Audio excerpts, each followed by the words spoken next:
अगर किसी को डिस्काउंट कराना है तो वहाँ पे तोड़फोड़, हल्ला, अराजकता ना फैलाए। मरीजों को मिलने वाली दवाओं की गुणवत्ता और कीमतों को लेकर आईएमए हॉल में दवा विक्रेताओं और डॉक्टरों के बीच बैठक आयोजित हुई। दवाओं की कीमतों और उनकी गुणवत्ता को लेकर दोनों पक्षों ने अपना अपना पक्ष रखा। संख्या में पैसा लिया जाता है तो वो भी अपना घर चलाना चाहते हैं, तो उस पर क्या कहेंगे आप? देखिए, मैंने सबसे पहले इस चीज़ के लिए 2 सजेशन दिए थे। एक सजेशन तो मैंने ये दिया था कि पेशेंट डॉक्टर के पास जाए, अगर उसे कोई सर्जरी या कुछ भी करानी है वो अपना पैकेज पहले पूछे जी। कि भाई मेरे को अपेंडिक्स का ऑपरेशन कराना है डॉक्टर साहब, दवा आपकी सब चीज़ मिला के मेरा कितने का खर्चा आएगा। अगर उसका 20,000 में तय होता है तो 20,000 में तय हो रहा है। डॉक्टर के पास क्या जा रहा है, अस्पताल के पास क्या जा रहा है, जांच के पास क्या जा रहा है, इससे कोई फ़र्क ही नहीं पड़ता। और दूसरा ये है कि हमारी गवर्नमेंट को या हम लोग को भी एजुकेट करके, नर्सिंग होम एसोसिएशन, आईएमए को, हर पेशेंट को कहना चाहिए कि भाई तू एक मेडिक्लेम ले।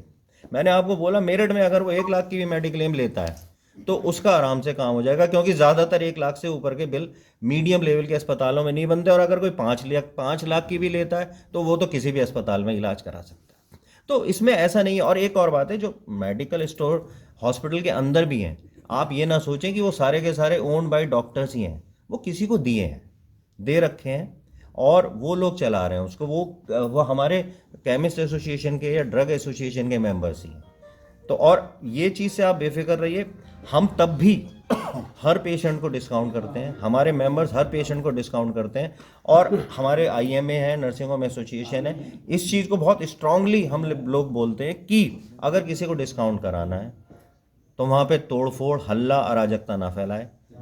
आप मेरे से अगर डिस्काउंट कराना चाहेंगे या XYZ किसी भी डॉक्टर से, सुबह आपका पेशेंट डिस्चार्ज होता है और अगर आप शाम तक वहाँ हैं, आपका 40,000 का बिल है, आप हाथ जोड़ के बार बार कह के आप उसे 25,000 में भी ले जा सकते हैं। पर अराजकता फैला के, गुंडागर्दी करके अब ना तो आईएमए झुकेगी ना नर्सिंग होम एसोसिएशन। अभी हमारा नर्सिंग होम एसोसिएशन कोई एक्ट शासन की तरफ से नहीं है। अब लेटेस्ट शासन की तरफ से एक एक्ट आया है, CEA, क्लिनिक एस्टेब्लिशमेंट एक्ट। तो अब क्या है, बहुत सारे अस्पताल जो 50 बेड से ऊपर गए हैं वो तो CEA के अनुसार रजिस्टर्ड होते हैं, पर जो 50 बेड से कम के हैं वो CEA में अभी नहीं आते हैं। ठीक है, तो वो जो मानक हैं, जैसे जैसे करके CEA सब पे लागू हो जाएगा तो वो सब पे मानक वो पूरे हो जाएंगे। तो अभी 50 बेड से नीचे के उन पे लागू नहीं हो रहा है, तो उनको हम ही लोग बोलते हैं कि भाई आप पे डिफिब्रिलेटर भी होना चाहिए, आप पे वेंटिलेटर भी होना चाहिए, आपके पास मिनिमम ये गजेट्स होने चाहिए। तो क्या आईएमए ऐसे डॉक्टरों के खिलाफ कार्रवाई करेगा जो उन नर्सिंग होम में जो अवैध रूप से संचालित हो रहे हैं उनमें ना जाए? नहीं, वो अवैध रूप से संचालित नहीं हो रहे हैं, क्योंकि उनको CMO ने रजिस्ट्रेशन और लाइसेंस दिया है। और जो हमारे डॉक्टर्स हैं वो बाकायदा MBBS MD की रिकॉग्नाइज कॉलेज से डिग्री लेके आए हैं, तो वो तो अपना काम कर रहे हैं वहाँ। ये ऐसा है, मैं इस समय मेरठ नर्सिंग होम एसोसिएशन के अध्यक्ष की तरह कार्य कर रहा हूँ। Hospital board of India UP का सेक्रेटरी हूँ। एक्चुअली क्या है कि हमारे मेरठ में अस्पताल हैं 300, पर उसमें से हमारे मेरठ नर्सिंग होम एसोसिएशन के 120 सदस्य हैं। हमारे अस्पतालों के जो मानक हैं हमारे मेरठ नर्सिंग होम एसोसिएशन के, वो थोड़े हमने हाई रख रखे हैं, जिससे कि वहाँ पर एक बेसिक फैसिलिटीज़ हों, जिससे हमारे किसी भी पेशेंट का गलत इलाज ना हो और पेशेंट को फ़ायदा मिले, अच्छा और सुलभ और सस्ती दरों पे उसका इलाज भी हो सके। पर बाकी जो 180 हैं वो हमारे मेंबर इसलिए नहीं बन पा रहे, वो हमें अप्रोच करते हैं पर उनके मानक हमारे हिसाब से पूरे नहीं हैं, तो हम उनको मेंबर नहीं बनाते। पर हम CMO के यहाँ कई बार जाकर बता चुके हैं, उनको कह चुके हैं कि आप इनको लाइसेंस देने से पहले या रजिस्ट्रेशन करने से पहले इनके मानकों को ठीक से जांच करें, तभी इन्हें आप रजिस्ट्रेशन या लाइसेंस दें। अभी एक डॉक्टर साहब मुद्दा चल रहा है, काफ़ी गर्म हो रहा है मुद्दा, न्यू ट्यूमा वाला। तो कुछ ऐसे नर्सिंग होम हैं, प्राइवेट ही नर्सिंग होम है, जो आप बता रहे हैं आपके लिस्ट से बाहर हैं और वो अवैध वही वो कर रहे हैं, उस पर आपका क्या कहना है? ये सभी उसके उसमें आरोप लग रहे हैं, सभी पे लग रहे हैं उसी को लेके, इस पर आपका क्या कहना है?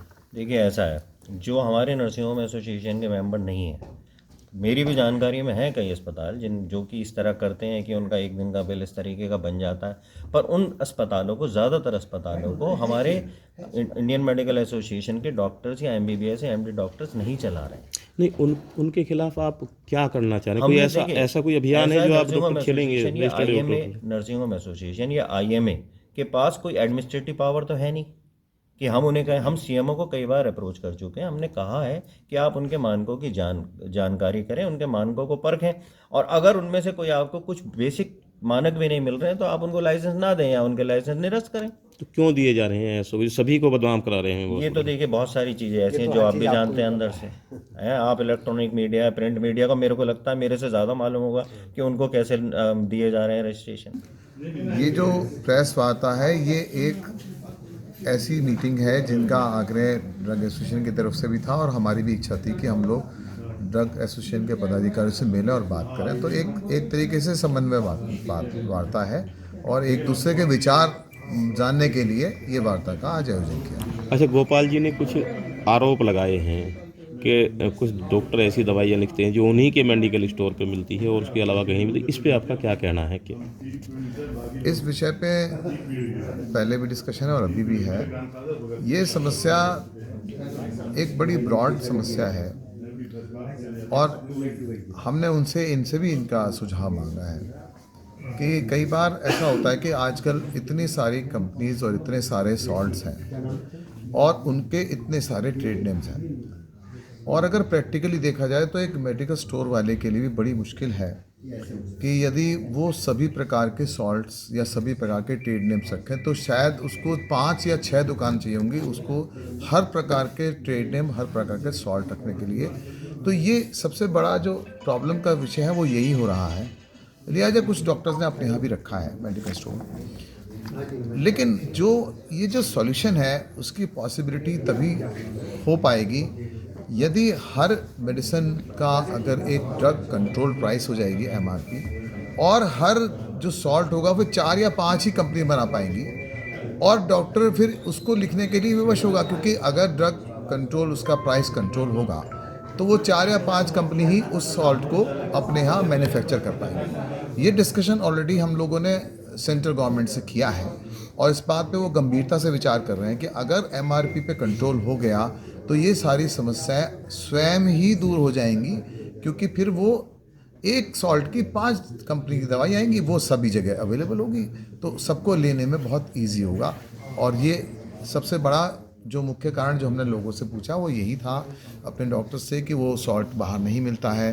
डेफिनेटली जो सुझाव आया है कि हम जो भी डॉक्टर्स हम रिक्वेस्ट करेंगे कि जो भी सॉल्ट वो अपने यहाँ लिखते हैं, जो ट्रेड नेम लिखते हैं, उनको आसपास उसको अवेलेबल होना चाहिए। ये सुझाव हमें बहुत अच्छा लगा, उसको हमने टेकअप किया। उठ रहा है इसलिए जवाब देना ज़रूरी है। डॉक्टर अल्टीमेटली किसी चीज़ का फाइनल रिज़ल्ट क्या होता है वो उस पर जिम्मेदारी तय होती है। डॉक्टर के ऊपर मरीज़ को ठीक करने की जिम्मेदारी है। तो आप उसके दवा लिखने पे ये प्रश्न चिन्ह अगर लगा भी दो कि उसे मानक के अनुरूप दवा लिखी या नहीं लिखी तो मरीज़ ठीक होगा या नहीं होगा, वो उसका रिजल्ट बता देगा। एक बच्चा कह रहा है जी मैंने तो दिन रात पढ़ाई की, अब रिजल्ट आया फेल, तो फादर क्या कहेगा? फिर वही सवाल आ जाता है कि इसका मतलब IMA उसको अधिकृत करती है कि यहाँ पर हर 100% गुणवत्ता परक दवाई मिलेगी। IMA अपने हर डॉक्टर को अधिकृत करती है उसकी मेडिकल स्टोर से जो वो दवा लिख रहा है। मेडिकल स्टोर हम नहीं चला रहे, मेडिकल स्टोर तो ड्रग एंड उसके FDA के अंतर्गत है और जो लोकल अथॉरिटी है उसके अंतर्गत है, उसकी गुणवत्ता वो देखे। हम तो अपने डॉक्टर की जिम्मेदारी ले सकते हैं ना, स्टोर की जिम्मेदारी कैसे लेंगे? तो बाध्य है ना कि आपको वही मेडिकल स्टोर से लेना। नहीं, स्टोर तब भी उसके उसमें। प्रेस वार्ता IMA की थी, IMA ने आमंत्रित किया था क्योंकि समाचार एक लंबे अरसे से इस बात के छपते रहे हैं कि दवाओं को लेकर जो नर्सिंग होम और पर्सनल क्लिनिक पर दवाओं की अनुपलब्धता को लेकर, मतलब जो उनके यहाँ तो उपलब्ध है बाज़ार में उपलब्ध नहीं है और रोगियों को परेशानी होती थी, तो उसके बारे में काफ़ी हुआ। परसों हमने प्रेस कॉन्फ्रेंस की थी तो IMA ने आमंत्रित किया था कि भाई हमें बताइए आपका क्या है। हम भी चाहते थे कि IMA से वो अपने दिशा निर्देश दें अपने, और हमारा गोल जो है उद्देश्य वो सीधा केवल रोगी है, आम जन है, उसको दवा सस्ती सुलभ हो। सुलभ का मतलब होता है कि डॉक्टर लिखे वो दवा हर एक मेडिकल स्टोर पर हो, ऐसा ना हो कि डॉक्टर के अपने मेडिकल स्टोर या अपने नर्सिंग होम के अंदर ही मिले। वो हमारा इशू है, वो हमारा इशू चल रहा है। उसके लिए दूसरा हम दवाओं की कीमतों पर नियंत्रण चाहते हैं। कोई भी दवा लागत से दुगने में उपभोक्ता को नहीं मिलनी चाहिए। सर एक बार एक चीज़ सामने आई थी जेनरिक और पेटेंट को लेकर, आपने कही भी थी वो प्रेस वार्ता में, तो क्या कहना चाहेंगे उसको लेकर, क्योंकि जेनरिक सस्ती होती है और पेटेंट डबल महंगी हो जाती है। नहीं, देखिए, इसको आप दूसरे तरीके से लीजिए। माननीय प्रधानमंत्री जी बहुत प्रयास कर रहे हैं कि लोगों को दवा सस्ती मिले, उसके लिए उन्होंने जन औषधि केंद्र भी खुलवाए हैं। अब दिक्कत ये होती है कि डॉक्टर किसी दवा को लेकर कह दे कि वो मतलब एक सॉल्ट नेम के साथ उसने दवा लिख दे और वो ले आएगा सस्ती, तो डॉक्टर का नहीं, ये तो बेकार है, नकली है, तो वो एक नकली का कंसेप्ट बन जाता है, मरीज उसे फिर छूता भी नहीं है और अननेसेसरली वो दवा लेता है जो बहुत महंगी है। तो इसी पे है। अब इसमें हमने कहा हुआ है चिकित्सकों से कि आप बैठिए, आप अपने मेंबर्स को कहो, हम भी अपने मेंबर से बात करते हैं अगर तुम्हें कोई शिकायत है, पर अल्टीमेटली वहीं आता हूँ लौट के बार बार में कि दवा सस्ती और सुलभ, सुलभ का मतलब हर जगह। मेरा नाम इंद्रपाल सिंह है, मैं होलसेल एंड रिटेल केमिस्ट्री का अध्यक्ष हूँ। इंद्रपाल जी, जैसे कि हमने देखा आज प्रेस वार्ता भी हुई और इसमें डॉक्टरों ने अपना पक्ष रखा, आपने भी अपना पक्ष रखा, तो क्या क्या निकल के आ रहा है, कहाँ वो चीज़ दिखाई दे रही है जो कसक है, वो मरीजों की कसक जो है वो कहाँ निकल के दिखा? देखिए, मैं आपको बताऊँ, सारी की सारी जवाबदेही तो है सरकार की। हम कारण क्या है कि हम कहीं ना कहीं थोड़े बहुत छोटे मोटे लालच में कहीं ना कहीं गलती कर बैठते हैं, मगर ना डॉक्टर अपनी जगह गलत है ना हम अपनी जगह गलत है। गलत कहाँ है? जो कंपनियां संचालित हो रही हैं, जिनको खुली छूट दे रखी है कि तुम इस रेट माल वहाँ बेच दो, उस रेट माल वहाँ बेच दो, इस पर ये प्रिंट छाप लो, इस पर ये छाप लो, ये सब गलतियाँ सरकार द्वारा है। सरकार को हम और डॉक्टर साहब मिल करके घेरेंगे, उनको समझाएंगे कि मरीज का हित यहाँ है, नंबर 1। दूसरी बात ये है कि जो लाइसेंस नर्सिंग होम के अंदर दिए जा रहे हैं, जो डॉक्टर क्लिनिक में दिए जा रहे हैं, ये जवाबदेही भी सरकार की है। वहाँ वो लाइसेंस नहीं दिए जाने चाहिए, मेरा ये है। जब लाइसेंस बाहर होगा, रोड पर होगा, तो डॉक्टर जो पर्चा लिखेगा सब जगह जाएगा। हमारा डॉक्टर साहब से सिर्फ इतना ही रिक्वेस्ट थी, हमारा कोई इनके बीच में वो नहीं है कि हम भी लड़ाई कंपनी की लड़ रहे हैं और डॉक्टर साहब अपने मरीज की लड़ रहे हैं, हम इनके साथ हैं, कंधे से कंधा मिला के साथ रहेंगे।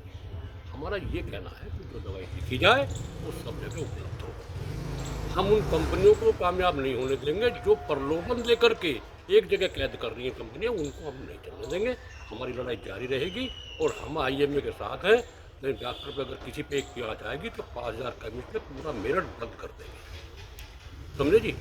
ये चूँकि हम रात दिन दोनों लोग जनता की सेवा करते हैं, बहुत सेंसिटिव व्यापार है, हर आरोप झेलते हैं, कहीं नकली का झेल लेंगे, कहीं मरीज का झेल लेंगे, हमारी जवाबदेही ज़्यादा है, इसलिए हम मिलजुल कर काम करेंगे और निश्चित रूप से सफलता मिलेगी। कर रहे हैं क्या उनके खिलाफ भी आप जा रहे हैं? देखो सुनिए, जनप्रतिनिधि का काम DM से मिलना है, जनप्रतिनिधि का काम विधानसभा में कहना है, जनप्रतिनिधि का काम SSP से कहना है। किसी के घर के सामने, किसी नर्सिंग होम के सामने, किसी कोठी के सामने जा कर के जनप्रतिनिधि का काम गाली गलौज या कहना सुनना नहीं होता। डॉक्टर इतना सभ्य चीज़ होती है, अगर उनको बुला करके बात की जाती है IMA के, तो कोई डॉक्टर को दिक्कत थोड़ी थी, एक जनप्रतिनिधि के साथ बैठ के बात वार्ता हो सकती है। तो इसके खिलाफ जाएंगे आप? मेरा सवाल खिलाफ का नहीं है, सवाल सिद्धांत का है। सवाल खिलाफ का नहीं है। जितने MDA वाले हैं, जितनी आप सरकार कानून बनाए ना, अगर किसी बिल्डिंग को तोड़ा जा रहा तो क्या MDA जो अधिकारी ने उसको परमिशन दी, उसे सस्पेंड कर दीजिए, उसे रिकवरी कर लीजिए। अगर आप यूटीमा को गलत बता रहे हैं तो उस MDA के अधिकारी को तो सस्पेंड करिए, जिन्हें परमिशन दी, उससे रिकवरी करिए। आप ये विवाद पैदा ना करके राजनीति सिर्फ छोटी बातों के लिए ना करें, जनता के हितों के लिए करें, मेरा ये कहना है।